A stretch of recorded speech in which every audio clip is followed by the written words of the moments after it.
Welcome to this explainer. Today, we're demystifying the complex world of tailoring. Have you ever put on a shirt or a pair of pants and it just felt like it was actively fighting against you, pulling in weird places or restricting your movement? Well, you are about to find out exactly why that happens and, more importantly, the mechanics of how it's fixed. We're going to look at tailoring not as some mysterious art form, but as a rigorous system of architectural engineering. Here's the secret. Getting a perfect fit isn't an abstract art. It's actually a structural engineering process built to solve that universal frustration of ill-fitting clothes. Think about it. We're taking perfectly flat, two-dimensional mathematical patterns and trying to mold them around a living, breathing, three-dimensional form.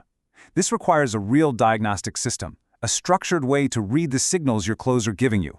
Just look at how this maps out visually. It's exactly like building a house. You absolutely need biology for comfort, geometry for smoothness, and gravity for structural balance. Unrestricted movement allows for walking, sitting, and bending. And that's the biology part. The geometry ensures your seams lie flat without any gaping or puckering. And finally, gravity guarantees the hem falls evenly and strictly parallel to the floor. Fit is the ultimate differentiator here, guys. It's not something you can just buy off the rack. It has to be engineered. So here's our blueprint for today. We'll hit the foundation of fit, the 5 structural pillars, zoning the anatomy, the muslin stress test, and finally, articulation and visual proportion. Let's get into it. Part 1. The foundation of fit.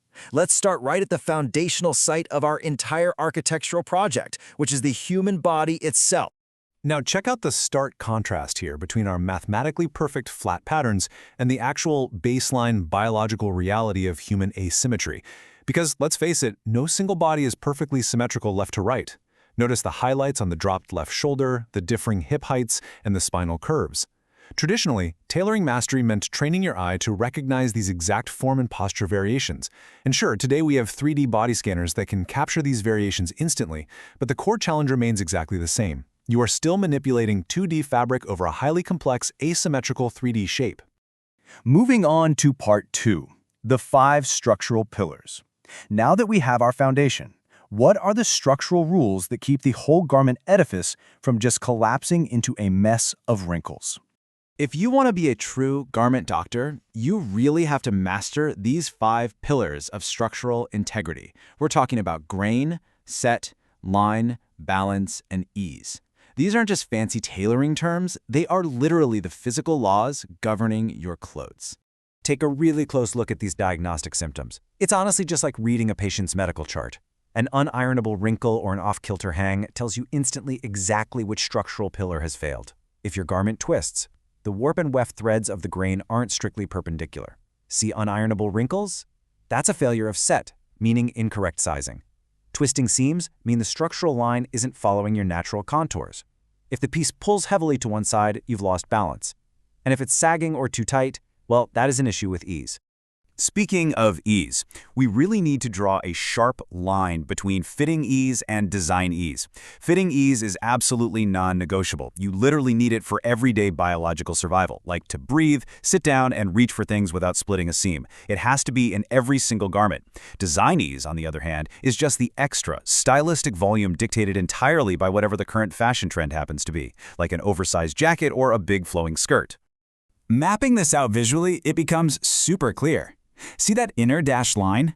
That's your fitting ease, hugging the body's natural contours to give you that vital clearance to just live and move. Then, that outer glowing line maps out the design ease, which is the dramatic, stylistic volume.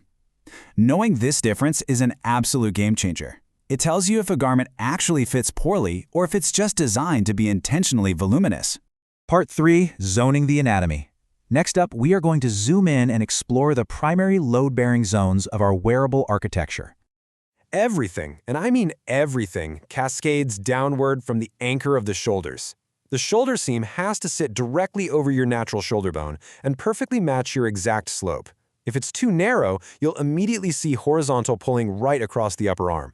Moving to the neckline, the front is actually drafted deeper than the back to comfortably accommodate your throat anatomy. And here's a great trick. Apply the simple 2-finger rule at the collar. A well-fitted collar should let exactly 2 fingers slip seamlessly between the fabric and your neck.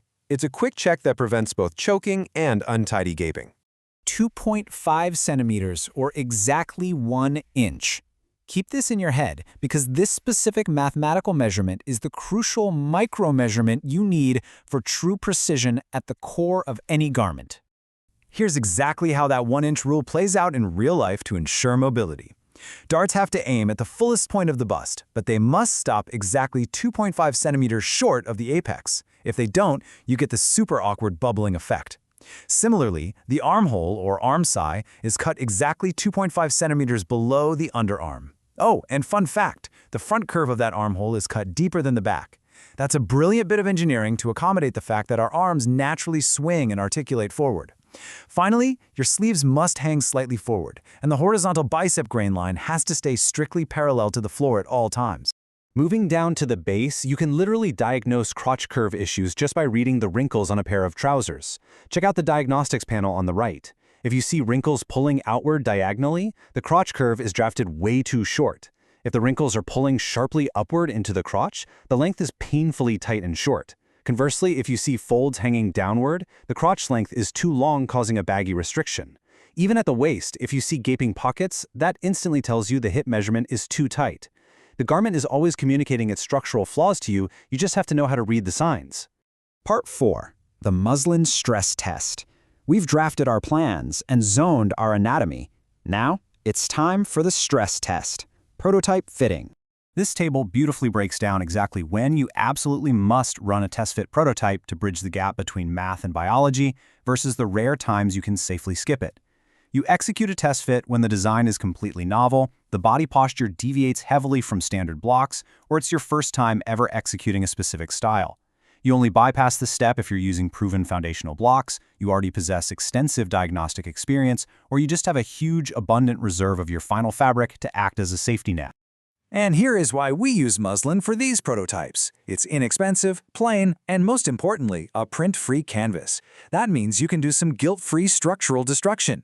You see, complex prints can completely hide your errors, but plain muslin clearly exposes any seam distortions, dart issues, or grain failures without mercy. There is one strict rule though. The weight of your chosen muslin absolutely must mimic the drape and gravity of the final luxury fabric, otherwise your diagnostic results will be completely inaccurate.